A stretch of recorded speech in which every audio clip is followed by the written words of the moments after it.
Hello, I'm Jason. Welcome back. Today we're going to play with matches. Do not try this at home.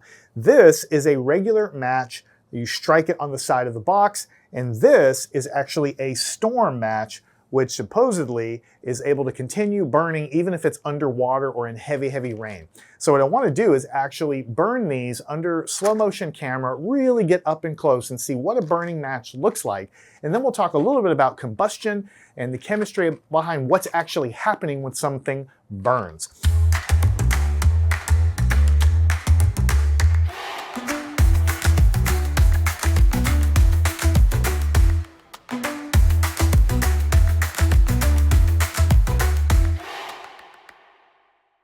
Here is a regular strike match here.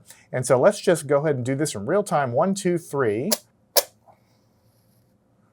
Okay, now for a regular match head, inside the head there's a lot of chemistry going on, but there's a built-in oxygen source inside the match head. That's why it burns so readily. But when you put it into water, you take enough energy away to stop the combustion process.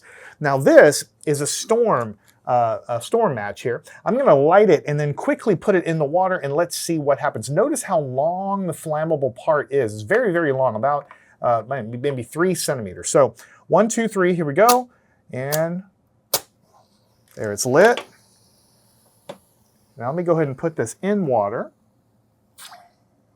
And then out, still burning. I don't know if you can see that on the camera there. Now it's still burning. One more time. It's bubbling underwater. Still burning. A lot of smoke. We can just let it finish off there.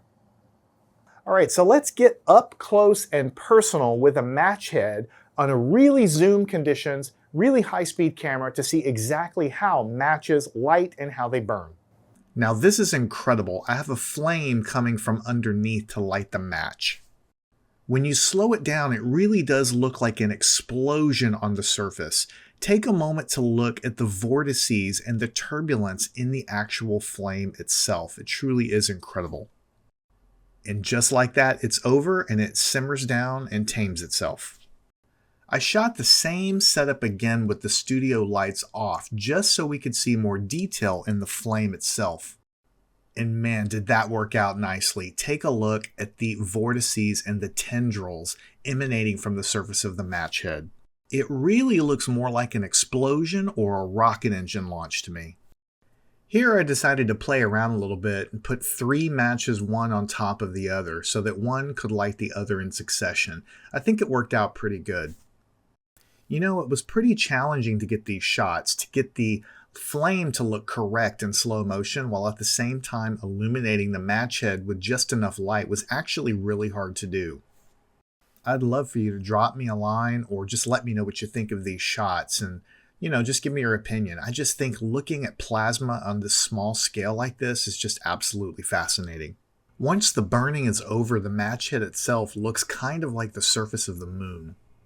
Now this right here is what I was trying to go for, a close-up zoom shot as the match burst into flame. Take a look at the lower left-hand corner and it really looks like rocket exhaust. And the actual match head itself seems to explode from the inside out. Also, pay attention to the glistening surface that sort of moves around. I think that's actually water being driven out of the wood and the cellulose there and being driven out onto the surface. And it really dances around and bubbles the entire time.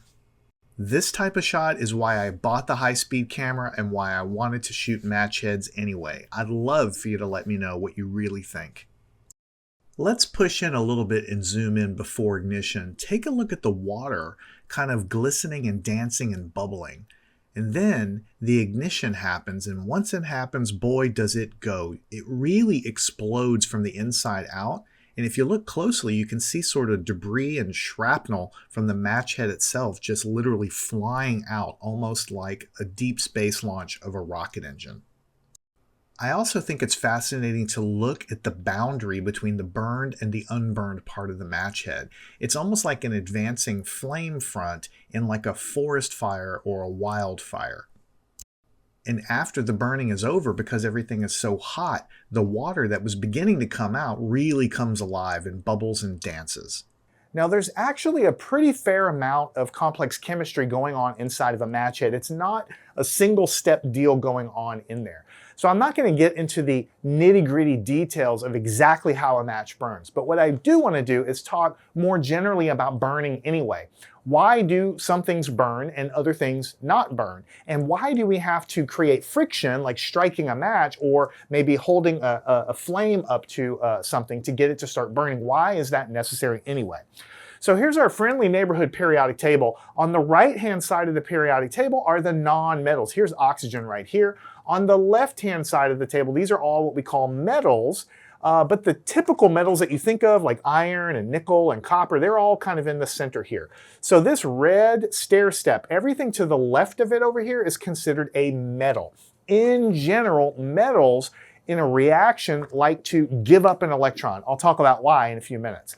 And in general, everything on the right-hand side of this stair step generally likes to accept or take electrons. They want to suck in electrons. And I'll talk about a lot more about why that happens in a second.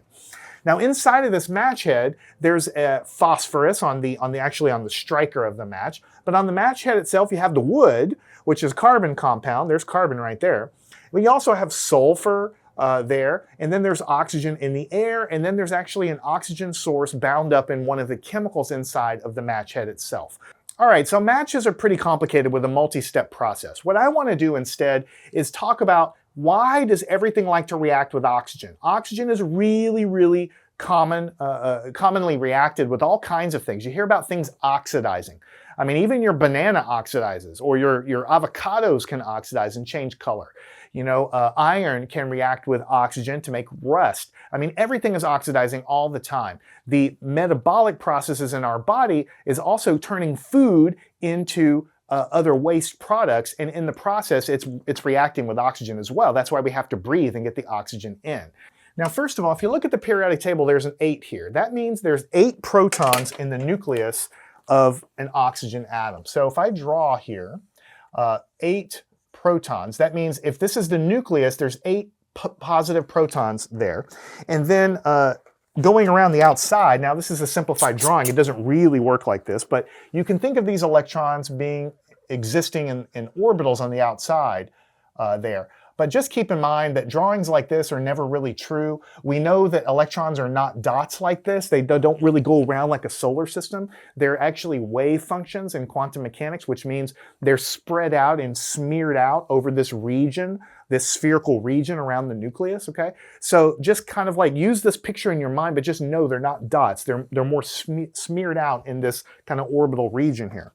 All right, so in the innermost, you have a shell that can contain 2 electrons, but outside of that, oxygen actually has more electrons. So I'm going to draw them in kind of like an outside, but just keep in mind, in real quantum mechanics, when you really get into what it looks like, it is more complicated than I'm drawing here, okay?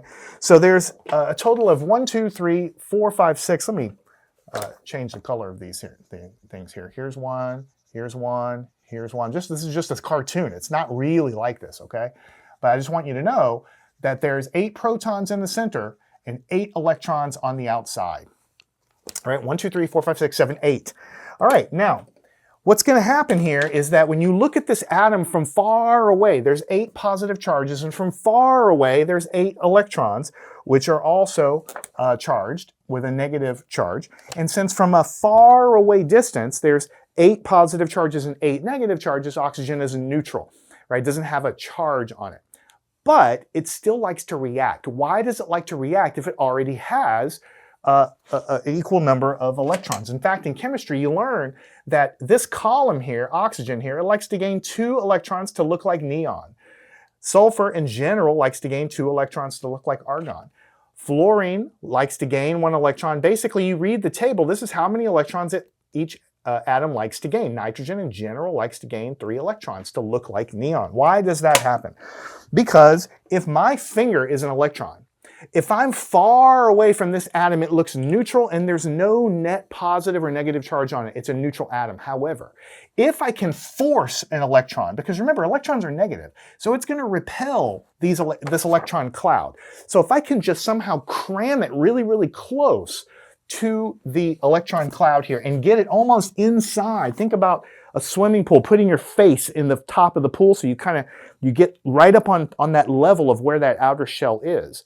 Because this electron is really smeared out as a wave around this area, and so is this one, and so is this one, and I'm left out a lot of shapes and things of the subshells and things. But the idea is when you get an electron, if you force it to kind of like get close to that outer shell, because this electron is smeared out, the atom no longer really looks neutral anymore. Because if you think about it, if you put your finger, if you force it to come here, then you're kind of like in the same level here. And since this thing is not localized, it's everywhere, and this thing is everywhere, and this thing is everywhere, and so on, then suddenly you're right at that level of the outside layer there. And what you see looking in is you see the positive nucleus, you see this being negative charge, positive here.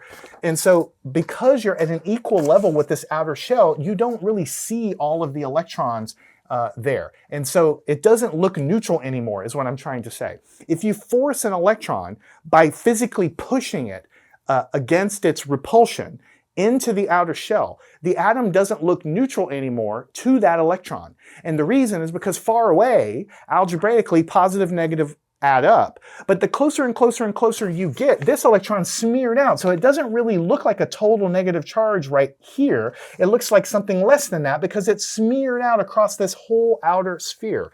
And the same thing here. So if I force an electron here, it doesn't see a total of like 6 electrons negative and then the 2 here for a total of 8. It sees something a little less than that because this thing is not localized here and it doesn't see the full charge of it. It's like smeared out. I keep using the word smeared out because quantum mechanics is a little weird and we don't know exactly what a wave function actually is, but we do know that statistically, if I measure the position of this electron, sometimes it'll be here, sometimes it'll be here, sometimes it'll be here, sometimes it'll be here in this orbital, but we don't know exactly where it'll be. So if you put an electron here, then over time, it's not going to see a -1 charge because it's on top of part of the wave function. And so sometimes it might be nearby and sometimes it might be far away. And so looking into the nucleus from that position, from that vantage point, it will see the nucleus as being 8 positive charges. It'll see these because these are still inside here. But these that are in this outer shell, it's only going to see a partial negative charge because it's inside the shell with it, is what I'm trying to say. So because of that, if you can force an electron in, it's going to see a net positive charge from the nucleus, 8 positive charges, but it's going to see something a little bit less than 8 negative charges. And so it'll be attracted to this atom and it'll become an ion. So if oxygen gains 1 electron, it will have 1 extra negative charge and then it will want 1 more because this outer shell here can hold a total of 8 charges. That is what one thing in chemistry you learn, and in physics you learn, is that shells in atoms like this, at least for this shell, all the shells are not the same, but this shell that we're talking about for oxygen can only hold a maximum of 8 electrons. All right, so when the first one comes in and we ram it in place, it's going to see a net positive charge and it'll be attracted in and kind of stick there. And then the next one comes in and the same thing. It's going to see a net positive charge because it isn't seeing all of the charges that are in this outer shell here because it's in there with it. And so it'll can accept another one as well. So the bottom line is oxygen likes to gain 2 electrons because from a distance, the atom looks neutral. It looks like no positive, no negative charge, so it's not attracted to the atom. But as you push an electron closer and closer in and ram it and cram it and force it into the outer shell, it starts to see less and less of those negative electrons that are in the outer shell because it's in there with them, okay? And so it starts to see a net positive charge in the nucleus, which attracts it into place. And it can do that 2 times because after 2 electrons go in here, then no more electrons can fit anymore. And the next one would not even be in this shell. It would be way out in a radius farther away. And so it can only accept 2 before it's done filling those shells. And if you want to know why it can only accept 2 more, that comes down to quantum mechanics and how quantum mechanics predicts how many electrons can fit around an atom. It's basically a lot of math, is the bottom line. Now on this side of the periodic table, you have the exact opposite situation. For hydrogen, for instance, you have 1 proton, okay, and then you have 1 electron.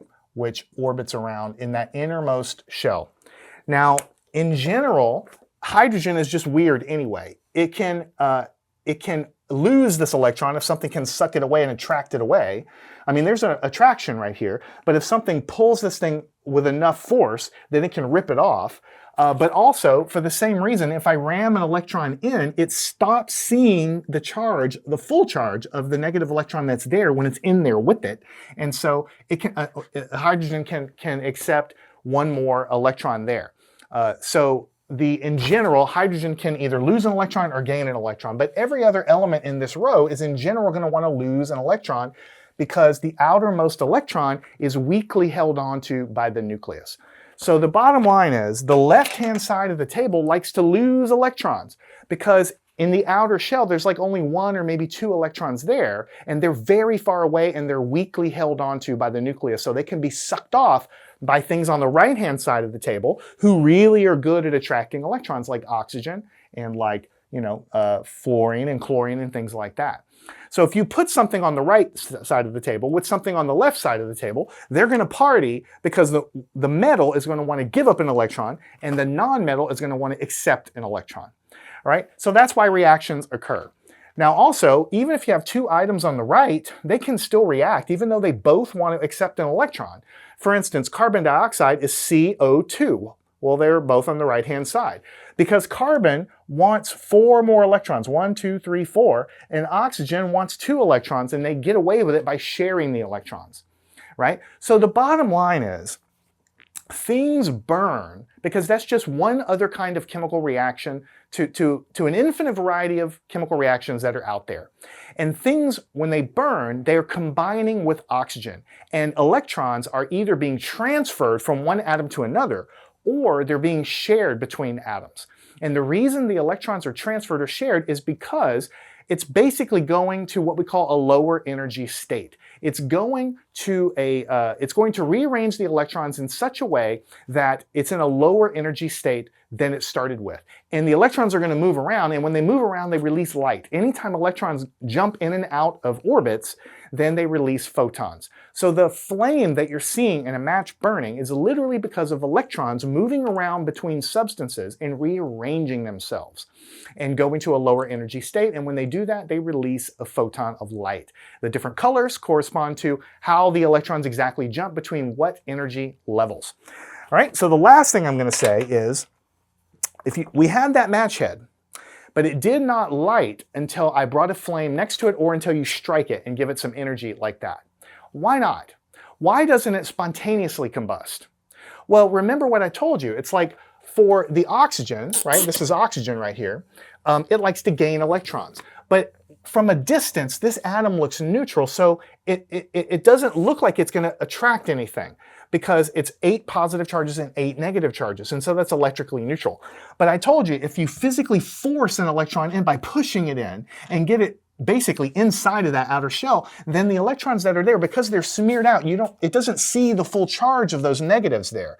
And so it starts to see the nucleus as being more positive than neutral, because it's basically screening out and some of these negative charges aren't counting anymore. Right? But in order to do that, you have to physically push it out there and overcome the repulsion of the electron that's going in with the ones that are there. You have to push really hard. So that's what heat is doing. When I light a lighter and bring it close, that's physically exciting electrons and shaking them and colliding them and causing some of them to get very, very close here so that they can get stuck into place. And that is illustrated by a nice little diagram, which I really like. Okay, imagine that there's this like mountain, which looks like this. And let's say that this is an energy mountain. So this is high energy, and this is low energy, right? And I am right here with like a rock or something like this. Now, the rock, I guess I could kind of like draw it like this and put the rock down here, but whatever, the rock is right here. Now, the rock is high off the ground. If I could get the rock over this hump, then it would go this direction, and it would go back and forth, back and forth, and back and forth, and eventually the rock would rest in some final position right here at what we call a low energy condition. This is exactly like a mountain, right? At the top of a mountain, you can stay on top of a mountain, it's totally stable. But if I give a little energy and push off the edge, then it will go tumbling down the mountain and reach some lower energy state closer to the ground. It's exactly the same with electrons, because the math is very, very similar between gravity and electric attraction. That's the bottom line. So if you don't think about a mountain, think about electric attraction and repulsion. You see, this thing, whenever an electron from some other substance is far away, this oxygen atom looks neutral. So it doesn't really want to attract it, and so you're over here. But if you can push on it and get it closer and push it up this mountain a little bit, giving it energy, overcoming the repulsion and getting it here, then suddenly it's not going to see these negative electrons so much anymore. It'll start to see the nucleus as kind of a net positive thing, which will attract and suck it in, and then it will be stuck there and roll down here to the lower energy state. So that is kind of an energy barrier you have to get over when you burn things. If I take this paper, there's oxygen around it. It wants to react with the oxygen. It wants to make carbon dioxide and water. That's what happens when you burn most things, carbon dioxide plus water. It wants to do that. It would be a lower energy state. However, the rearrangement of the electrons can't happen now because there's an energy barrier. And so if I put a flame up to it, then I excite the electrons in the oxygen of the air and also in the paper and get them to collide in such a way that some of them will begin to become attracted to the oxygen and begin the rearrangement process, which then releases some more heat. That's the burning you see. That's the light. And then it's a chain reaction that happens, kind of like a nuclear chain reaction, but not involving the nucleus, involving only the electrons. Once the reaction is started, it releases heat, which then causes further electrons to be able to do that thing, and we call that process burning. So I started out with wanting to just look at what a match looked like under a high-speed camera, and we did that. I think it looks super cool. But I wanted to finish with talking in general a little bit about burning. Matches in general are a little more complicated with phosphorus and other things going on with sulfur, but in general, why does oxygen like to accept electrons? That's what I wanted to get to. Why do things on this side like to donate electrons? That's what I wanted to talk about. I hope you've enjoyed this. Please drop me a line, and don't forget to stay curious. Learn anything at mathandscience.com.